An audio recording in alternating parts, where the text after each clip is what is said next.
Welcome to PC Error Detective.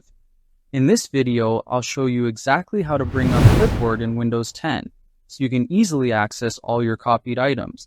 Let's get started. Step 1. Click on the search icon at the bottom of your screen. This icon lets you quickly find apps and settings, and it's the fastest way to access the Windows settings you need. Step 2. Type Settings in the search bar and open the Settings app. This app is where Windows 10 stores all your system preferences, and it's important because it gives you control over features like the clipboard. Step 3. In Settings, click on System from the left-hand menu. The System section contains essential options for your PC, and this is where the clipboard settings are located. Step 4. Scroll down the System menu and click on Clipboard. This page shows your clipboard history settings, and it's where you can manage what items get saved when you copy text or files. Step 5.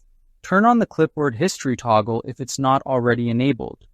Enabling this allows Windows 10 to keep a history of all your copied items, making it easy to reuse text or files later. Step 6. Now press the Windows key plus V on your keyboard. This opens the clipboard panel, showing all the items you've copied, so you can quickly paste anything you need. Thank you for watching, and don't forget to subscribe to PC Error Detective for more useful Windows tips.